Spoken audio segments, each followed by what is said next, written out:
তরিকার উপর বিস্তারিত আলোচনা হয়েছে। তাতে বলা হয়েছে যে বাংলাদেশে অধিকাংশ মানুষ 3 বিদআত দিয়ে নামাজ শুরু করে।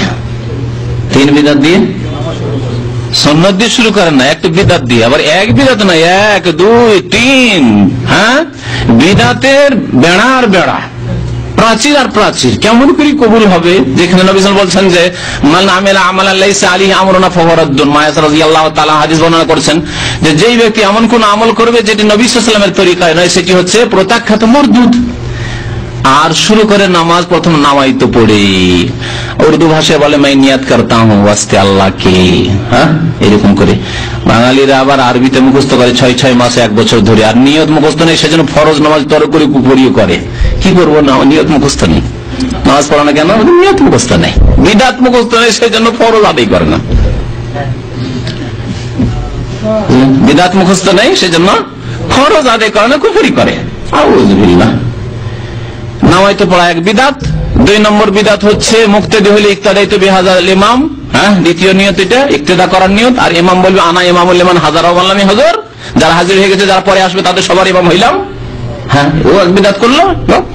আর 3 নম্বর বিদআত হচ্ছে যায় নামাজের দোয়া মুসাল্লা দাইনি ওয়াজাত ওয়াজালিল্লাযী ফাতারাস সামা, তারপরে সুন্নাত। তাহলে 3 বিদআতের পরে সুন্নাত। আল্লাহু আকবার, তাকবীরে তাহরিমা। এইরকম নামাজ নেই। নবী সাল্লাল্লাহু আলাইহি ওয়াসাল্লাম নামাজ শুরু হইতো তাকবীরে তাহরিম, আল্লাহু আকবার দিয়ে নামাজ শুরু হইতো, অন্তরে নিয়ত হইতো, নিয়ত করতেন, নিয়ত পড়তেন না। কোন সাহাবী, কোন তাবেঈ নিয়ত পড়েননি। ইমাম আবু হানিফা রাহমাতুল্লাহ আলাইহি থেকেও কেউ যদি প্রমাণ করতে পারে, আমি মেনে নেব যে ঠিক আছে বাবা, তুমি হানাফি, ইমাম আবু হানিফা করেছেন, যাক তাকলিদের সাক্ষী করো তুমি। তাও যদি প্রমাণ করতে পারে, তবুও তার শুকরিয়া আদায় করবা। আমি বিশেষ করে আলেম সমাজকে বলছি, বিদাতি আলেম সমাজকে, যে ইমাম আবু হানিফা থেকে প্রমাণ করে দেন যে কালা আবু হানিফা ইয়াতালাফাজুন নিয়া, মুসল্লি নিয়ত পড়বে, এই কথা ইমাম আবু হানিফা বলেছেন, ইমাম শাফি বলেছেন, মালিক বলেছেন, আহমদ বলেছেন, 4 ইমাম, কোন ইমাম বলেননি। তাহলে কোন শরীয়তের উপর আছেন? কোন নামাজ পড়ছেন?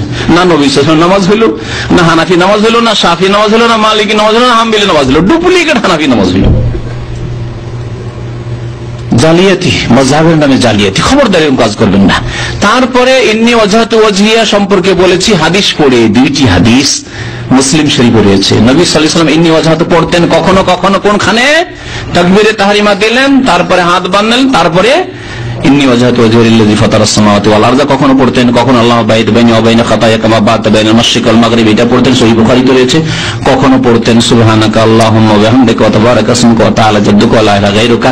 এটি শুধু মুখস্থ আছে, আর ওগুলো মুখস্থ নেই। আর যদি ওয়াজহাত মুখস্থ আছে কিন্তু বিদআতি তরিকায় মুখস্থ, মানে বিদআতি জায়গায় পড়বো, মুশকিল এখানে। তারপরে নবী সাল্লাল্লাহু আলাইহি ওয়াসাল্লাম এই সানাগুলি, বিভিন্ন সানাগুলি পড়ে বা বিভিন্ন ইস্তেগফার দোয়াগুলি পড়ে, তারপরে সূরা ফাতিহা, আউযু বিল্লাহি মিনাশ শাইতানির বিসমিল্লাহির রহমানির রহিম, তারপর সূরা ফাতিহা পড়তেন। এটি হচ্ছে সুন্নাতি তরিকা নামাজে। তাকবীর দিয়ে শুরু হবে আর সালামে শেষ হবে। মিফতাহুস সালাতিত তাহুর ওয়া তাহরিমুহা তাকবীর ওয়া তাহলিলুহা তাসলিম। নামাজের চাবি হচ্ছে তাহারাত, পবিত্রতা, ওযু, গোসল যদি গোসল ফরজ থাকে। আর তাহরিমা হচ্ছে মানে শুরু করছেন আপনি কি দিয়ে? তাকবীর দিয়ে, আল্লাহু আকবার দিয়ে, ওয়া তাহলিলুহা তাসলিম। আর সবকিছু হালাল, দুনিয়ার কাজ কথা হালাল হয়ে যাবে। সালাম ফিরলে এখন চলে যেতে পারেন, কাজ থাকলে চলে যেতে পারেন। এটাই নামাজ শেষ। যে ইবাদত করবেন সেই ইবাদত যেন রাসূলুল্লাহ সাল্লাল্লাহু আলাইহি ওয়াসাল্লামের তরিকায় হয়। এই তরিকায় ক্ষেত্রে আমরা অনেকটাই দুর্বল। শুধু সালাতটা ধরেন, আপনি যে সালাতটা বলি, বাংলাদেশে যে সালাত প্রচলিত আছে, এই সালাত কি আসলে রাসূল সাল্লাল্লাহু আলাইহি ওয়াসাল্লামের সালাত?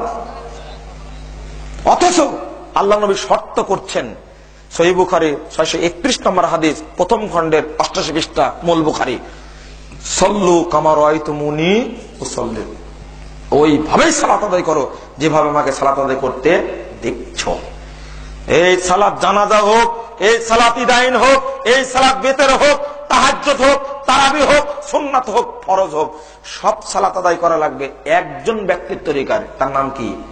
মুহাম্মদ সাল্লাল্লাহু আলাইহি ওয়াসাল্লাম। আপনি তো হুজুরের তরিকায় বাদ দিতে পারেননি, মুহাম্মদ সাল্লাল্লাহু আলাইহি ওয়াসাল্লাম তরিকা কিভাবে নিয়ে আসবেন? হ্যাঁ, না, আগে এটা বাদ দিন। যেমন কিছু উদাহরণ দেই, আপনি সালাত শুরুই করছেন ভুয়া আমল দ্বারা, জায়নামাজে দাঁড়িয়ে পড়ছেন ইন্নী ওয়াজহাতু ওয়াজহিয়া লিল্লাযী ফাতারাস সামাওয়াতি ওয়াল আরদ। রাসূলুল্লাহ সাল্লাল্লাহু আলাইহি ওয়াসাল্লাম, সাহাবায়ে কেরাম এই দোয়া পড়েননি, আজকে আপনাকে বাদ দিতে হবে। ওযু করার পরে জায়নামাজে দাঁড়িয়ে